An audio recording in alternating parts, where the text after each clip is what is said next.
Look, every business is different. They all are on a different part of the journey. No doubt you're thinking about your circumstances and the situation at hand, forces that are going against you, headwinds and tailwinds and all those good things, right? But one of the things that I often think about is I'm really just boiling down the business into some of these fundamentals. And it doesn't matter if you're a big organization and these are the same kind of tactics and strategies and pieces of clarification that I've put to bear in really big organizations all the way down to small startups, in the 0 to 1 phase even. I wanted to just share with you, I'm going to frame these as 8 problems. They're opportunities, they're ways of thinking about things. But in reality, these are the recurring patterns that I most frequently see with business owners as we try to think about where they at, where they need to go next. So I want to just share these things with you so you can get a sense of the way my brain thinks about some of these things, but also some of these patterns. And I want you to see how we can reduce these distinctions in your business. We can reduce them down to these fundamentals so that we can have a strategic point of view, so that we can have clarity, so we can drive focus. And one of the things I say a lot is, when things are ambiguous and when things are confusing, everything slows down. And whenever things are clear and there's clarity, everything speeds up. And so one of the big opportunities we have is when we can provide more clarity in lieu of confusion, in lieu of ambiguity and questioning, then we can drive a lot more velocity and action, and especially for not just ourselves, but for our teams. And so if we think about that on a regular basis, how do we drive more clarity? Then we'll get better and better and better at orchestrating our teams to deliver results. 8 problems, 8 opportunities. Let's call these problems. Number 1 problem is we're very good at knowing what it is that we want, where we want to go. That opportunity, that objective, that vision, that strategic goal, let's 3x revenue, let's launch that product by the end of the year, let's go into a new market. All those things are relatively easy. It's what you want, and you know really well and at least how to sketch that. We have a pretty good job of understanding what we have to get there. That's our vehicle, that's our company, that's all of our teams, that's all of our connections, etc. That's what we're doing to get on that journey. But what we're really bad at is understanding the things that are holding us back and what to do about it. I had a manager once tell me, whenever I was trying to walk them through a problem solution activity, and they said, well, Justin, you don't understand, that's not my monkey, it's not my problem. Or maybe it was, that's not my monkey, not my zoo, or something like that. And there was a management book that basically taught leaders that when somebody came in with a problem, they should say, well, I can't take your monkey, otherwise my office would be full of your monkeys, and I have my own monkeys to deal with. So I'm not sure how we got there, but what happens is a lot of the things that are holding us back get framed in a negative way. But the reality is these things that are holding us back are the blockers, the challenges, the bottlenecks. These actually are great opportunities because as soon as we can deal with the things holding us back, we get new leverage. So if you think about it like an anchor, how far that anchor gets stretched and it's holding you back, right? But once we start to cut ties off of those things because we resolve them, we get to move faster and we're not held back. So big problem, big opportunity. Number 2, we're really good at knowing what we know and pretty good at knowing what we don't know, because we can say that's not my zone, that's not my strength, I need to bring somebody in. But really the thing is, it's when we don't know what we don't know. And there's a lot of area there that we don't know. So I like to refer to this as going from me to we to all of us, because whenever we are able to change the perspective from me and our own individual intelligence to we get to tap into the collective genius. That collective genius is really important, but it also expands to who are we bringing in to see beyond what we're looking at. And when we get into this area, folks like me can help you see blind spots, can help you see around those corners, can see further down the line, because we have plays in the playbook. We have a different way of thinking about things. We offer a different perspective and unique experiences. But we also want to tap into the team's ability to understand what's going on so that we can increase the areas of known versus unknown. Number 3 big problem is we have limited resources. We're really good at starting projects. We're sometimes good at following through, maybe not following through on everything. And depending on the state of your organization, you might be starting a lot and not finishing a lot. And all that comes down to resource management. But the reality is we need to be able to have mechanisms in place to decide the right work and how to apply our resources really wisely. And so that's a big problem, is how do we put our limited resources to bear? And that's a key component of strategy, right? Strategy is knowing what we want in the future, and then knowing how to prioritize what's valued and valuable so that we can apply our limited resources to what's valued and valuable to get the things that we want. So number 3 problem is how do we make wise use of our limited resources? Number 4, having a proven process that turns all of our problems into solutions Solutions then turn into action, action turn into results. It's kind of like a magic trick. A lot of people are not real sure how to do that. And so we get into solution space before we understand the problem. We get hung up on problems, never get to solutions. And then all that bogs down and we wind up not taking action, or we think there are too many actions that we could take. So that limits our ability to drive results. So we need mechanisms in place that allow us to consistently turn problems into solutions and consistently turn those solutions into well-orchestrated actions that drive results. So we need to be able to fix that so that we can have action, because without action, we won't accomplish anything and we don't want to get bogged down. Every day counts. Speaking of every day counts, a lot of times we think about number 5, things we can do in a year and how do we accomplish that by the end of the year. But often we don't do such a great job understanding smaller increments of time.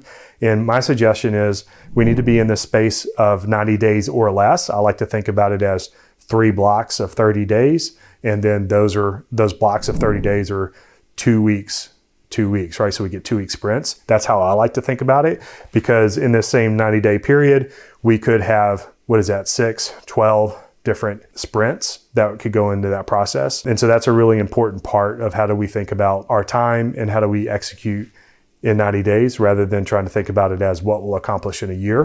Because oftentimes when we think this way, we shrink time to value and we create more value in less time, and that becomes exponential growth. So we actually accomplish more in a 1-year period. So if you were to think about those as shots on goal, when we're trying to play the 1-year game, we have just a few shots to get the 1-year game right. When we play 90 days, we have 4 chunks of 90 days to get us through the end of the year. So more shots on goal times 4. And if we break this down into 30 days, then we get even more, right? So that's kind of how I like to think about it, is how do we move the needle in smaller chunks of time? And I do that no matter the size of the organization, because if we get the elephant shrunk down into smaller bites, we're going to have bigger wins. Speaking of bigger wins, the bigger wins on a smaller time frame are really about effort versus impact. And effort is an interesting thing because, if I'm in marketing, I might think something that's marketing related is relatively low effort because it's my domain of expertise. Whereas somebody else might think of a marketing initiative, for example, if they're in engineering, they may think it's really high effort to do something. So effort is part who is the person, and the other is the complexity of the initiative. The other part is impact. And impact is really, where do we make an impact? And sometimes those are things that need to be in place first to enable the big impact. And we've got to be wise about picking those.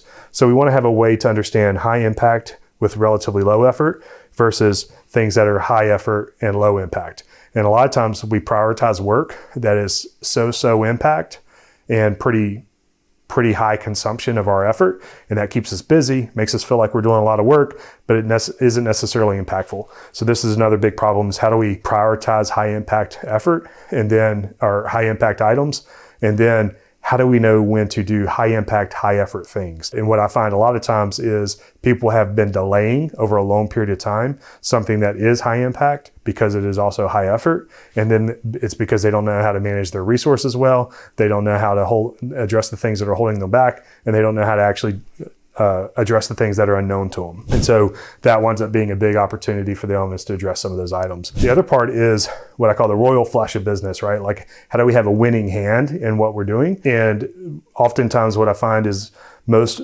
entrepreneurs and leaders aren't thinking about these 5 things at the same time. And if this was a game of poker, you absolutely would be thinking about the ace, the king, the queen, jack, the 10. And we need to be doing the same thing. So we need to be thinking about operations and technology, our sales and marketing.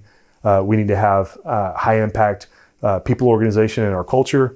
We need to be really clear on our customer experience, customer acquisition and strategies to expand them, LTV, what are our products and services and our offering. All those things are a part of the customer value and how they experience our value and our brand promise. And then our financials and metrics, things that we measure to see that we're going in the right direction and that we're quantifying what's working best for us. That's the fundamentals of cash flow, that's return on ad spend, that's ROI, that's customer acquisition costs, lifetime value, all those good things. And then we want to look at our winning hand with good bets. And those good bets come down to things like, should we buy, build, or partner? And when we think about buying something, building something, or partnering for something, what is it for? Well, it's to have an impact in which of these 5 areas. I find that a lot of people don't think about the simplicity of buy, build, partner. So we wind up building something that we should have bought, or we wind up building something we should have just partnered for. Or we prioritized a partnership when in reality it was a part of our secret sauce and we should have built it. We should have had that IP in-house. Another zone is automate, delegate, or stop. Should we be automating this thing to get efficiency? Should we be delegating this thing so that it's less and less bottlenecks in the organization? Or should we stop doing it entirely because it's not an effective thing to do? And then where should we be investing, growing, and scaling, right? So as you look at these domains in the royal flush of business, we get really clear on opportunities. And I think this is the biggest problem right now today is people overcomplicate things rather than simplifying it down to these zones so that we can have a cross-functional roadmap with these areas constantly tracking on these kinds of opportunities with buy, build, partner. What are we investing in? What are we going to stop doing, et cetera? So huge problem for most organizations, but it's also a great opportunity when these things start clicking together. It creates a winning hand. Lastly is the big needle movers. As a lot of this is demonstrated, we're trying to find the biggest needle movers that'll drive the biggest impact. And a lot of times we don't have the vocabulary, the language, the mechanisms, and the methods to really talk about what the big needle movers are. Sometimes we're great at being able to figure out the things that'll move the needle, but then we don't actually know how to execute against them because we don't know how to mobilize our limited resources. We don't know how to put the right things in the right order. We don't know how to think about impact and effort, whatever the case may be. And so what happens is we wind up doing a lot of things that are not big needle movers, and then we question why it is that we don't get big outcomes. But there's a lot of big needle movers that are available that, while they're not quite low-hanging fruit, they're not out of our reach. We just need to be able to orchestrate them more clearly. In most cases, the 8 problems here that we just walked through, the adding up of all these pieces are big needle movers. When you address the things that are holding you back, whenever you put your limited resources on high impact things, whenever you put your high impact actions against problems that have been solved so that you can have actions against results, when you're thinking about the royal flush of business, all those things incrementally add up and we can shrink time to value. So as a growth and scale guy, I think about these things a lot because all these are relatively small areas that just have massive, massive results. And I'm not exaggerating. This is literally just how it works. Most of these areas are not talking to each other. Most of these opportunities are not sort of at the table at the same time. And so we're not doing a very good job to turn vision into strategy, strategy into roadmaps, roadmaps into execution plans into actions and tasks that drive our results. And so if we just keep these things in sight, that'll generate way more positive outcomes.